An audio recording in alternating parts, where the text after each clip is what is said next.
அன்புறவுகளுக்கு வணக்கம். தமிழகத்தில் சட்டப்பேரவை தேர்தலுக்கான வாக்குப்பதிவு ஏப்ரல் 23 நடக்க இருக்கு. கண்டிப்பாக அனைவரும் வாக்களியுங்கள். அது நம்மளுடைய உரிமையும் கடமையும். அதே போல் நோட்டாவுக்கு வாக்களிப்பதால் எந்த பயனும் இல்லை. கட்சிகளை அனலைஸ் பண்ணுங்கள், வேட்பாளர்களை அனலைஸ் பண்ணுங்கள், அதில் யாரோ ஒருவரை தேர்ந்தெடுத்து வாக்களியுங்கள். இந்த காணொலியில் டி நகர் சட்டமன்ற தொகுதி குறித்து தான் பார்க்க போகிறோம். அங்கே யார் யார் போட்டிடுறாங்க, அங்கே யாருக்கான களமாக இருக்குது அப்படின்றத பார்க்க போகிறோம். டி நகர் சென்னையில் வரக்கூடிய ஒரு சட்டமன்ற தொகுதி எண் 24. எந்த நாடாளுமன்ற தொகுதிக்கு உட்பட்டு வரும் அப்படின்னு பார்த்தீங்கன்னா தென் சென்னை. அங்கே யார் யார் வேட்பாளராக இருக்கிறாங்க அப்படின்னு பார்த்தீங்கன்னா திமுகவின் சார்பில் ராஜா அன்பழகன் அவர்கள், அதிமுகவின் சார்பில் டி நகர் பி சத்யா அவர்கள், நாம் தமிழர் கட்சியின் சார்பில் வழக்கறிஞர் அனுஷா அவர்கள், தமிழக வெற்றி கழகத்தின் சார்பில் அக்கட்சியினுடைய பொதுச் செயலாளர் புசி ஆனந்த் அவர்கள். 1957 உருவாக்கப்பட்ட தொகுதி டி நகர். இங்கே எவ்வளோ வாக்காளர்கள் இருக்கிறாங்க அப்படின்னு பார்த்தீங்கன்னா ஆண்கள் 74,652, பெண்கள் 80,200, மூன்றாம் பாலினத்தவர் 33 பேர். ஒட்டுமொத்தமாக 1,54,885.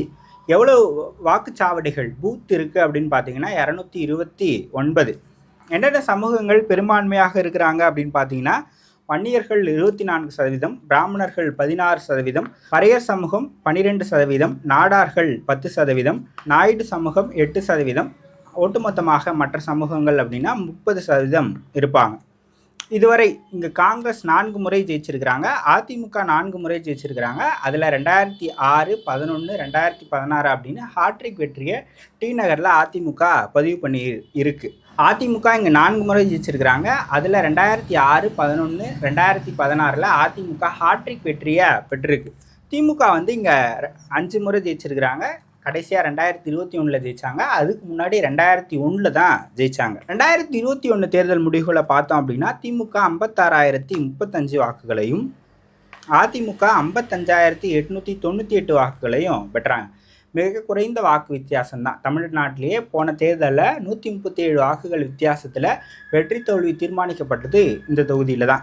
மக்கள் நீதி மையம் 14,567 வாக்குகளையும், நாம் தமிழர் கட்சி 8,284 வாக்குகளையும் பெற்றாங்க. திமுகவினுடைய வேட்பாளராக போட்டியிடக்கூடிய ராஜா அன்பழகன் மறைந்த ஜே அன்பழகன் அவர்களுடைய மகன். வயசு 46, பிகாம் படிச்சிருக்கிறார். இவர் கடந்த 2022 நடந்த சென்னை மாநகராட்சி தேர்தலில் 141வது வார்டில் போட்டியிட்டு கவுன்சிலராக இப்போ இருக்கிறார். அதே போல் திமுகவில் என்ன பதவியில் இருக்கிறார் அப்படின்னு பார்த்தீங்கன்னா திமுக தென்மேற்கு மாவட்ட இளைஞரணி அமைப்பாளராக இருக்கிறார்.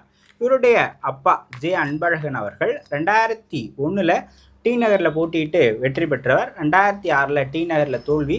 2011-16 சேப்பாக்கம் திருவல்லிக்கேணியில் வெற்றி பெற்று இருக்கிறார். ஸோ இவர் கவுன்சிலராக இருந்தார்.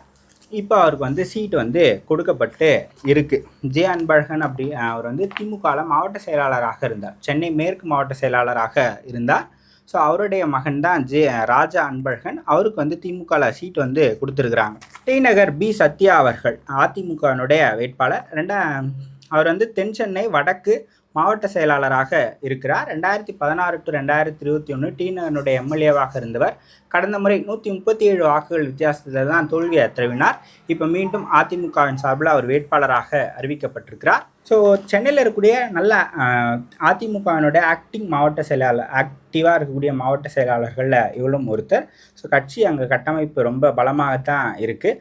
சென்னையில் இருக்கக்கூடிய தொகுதிகளிலே டி நகர், அதுக்கப்புறமாக மயிலாப்பூர், இந்த 2 தொகுதிகளில் தான் திமுகவோட அதிமுக ஸ்லைட் எட்ஜில் இருக்கக்கூடிய தொகுதிகள் அப்படின்னு நம்ம சொல்லலாம். டி நகர் சத்யா. ஸோ அதிமுகவும் அங்கே பலமாக இருக்குது. பாஜகவும் கூட்டணியில் இருப்பதால் அங்கு பிராமணர்களுடைய வாக்கு வங்கியும் ஒரு கணிசமான வாக்கு வங்கியாக இருக்குது. கிட்டத்தட்ட 16% இருக்கிறாங்க. அவங்க பெரும்பாலும் பாஜகவுக்கு ஆதரவு நிலைப்பாட்டில் இருக்கிறவங்க தான். அதுவும் டி நகர் சத்யா அவர்களுக்கு ஒரு பலமாக பார்க்கப்படுது.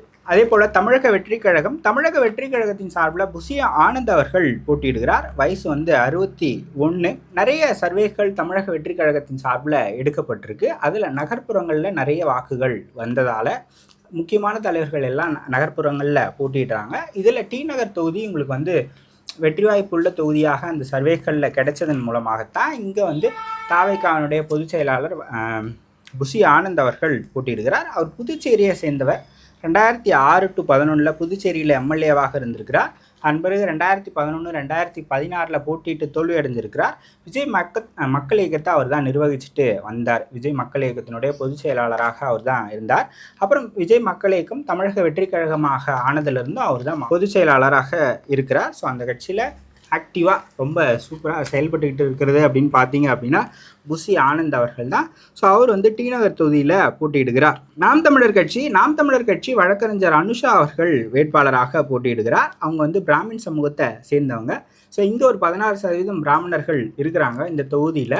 நாம் தமிழர் கட்சியை அவங்க ஆதரிக்கிறாங்களா இல்லையா அப்படின்றத பொறுத்திருந்து பார்ப்போம். நாம் தமிழர் கட்சி இங்கே வந்து ஒரு 8000 வாக்குகளை வாங்கியிருக்கு. இந்த முறை 12,000 15,000 வாக்குகள் வரை வாங்குவதற்கான வாய்ப்புகள் இருக்குது அப்படின்னு நான் நினைக்கிறேன். என்னதான் புசி ஆனந்த் அவர்கள் போட்டியிட்டாலும் கூட மும்முனை போட்டி அப்படின்றத விட அதிமுக ஸ்லைட் எட்ஜில் இருக்கிறாங்க. திமுக அதன் பிறகு தான் புசி ஆனந்த் அவர்கள் வருவார் அப்படின்னு நினைக்கிறேன். புசி ஆனந்த் எவ்வளோ வாக்குகளை பிரிக்கிறாரோ அது அதிமுகவினுடைய வெற்றிக்கும் தோல்விக்கும் அதில் மாறும் அப்படின்னு நினைக்கிறேன். ஸோ கடுமையான போட்டி இருக்கக்கூடிய தொகுதி டி நகர் தொகுதி. அங்கே வெற்றி வாய்ப்பு எப்படி வேணாலும் வரலாம். கடந்த முறை ஒரு 137 வாக்குகள் வித்தியாசத்தில் தோல்வி அடைஞ்சார் பி சத்யா அவர்கள். அந்த சிம்பத்தி இருக்கும் அப்படின்னு நான் வந்து நினைக்கிறேன்.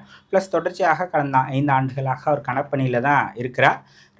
ஜே அன்பழகன் அவர்களும் டி நகர் பகுதியை சேர்ந்தவர் தான். அவருக்கும் அவங்க குடும்பத்துக்கும் அங்கே செல்வாக்கு இருக்குது. கடந்த முறை அவங்க குடும்பத்திலேருந்து தான் போட்டிட்டாங்க. அப்போ 137 வாக்குகள் வித்தியாசத்தில் தான் தோல்வி ஜெயித்தாங்க.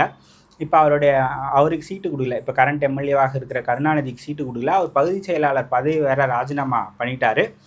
ஸோ அதில் ஏதாவது உட்கட்சி பூசல் நடக்குதா இல்லை இதெல்லாம் சரி பண்ணிட்டாங்களா அப்படின்றத பொறுத்திருந்து பார்ப்போம்.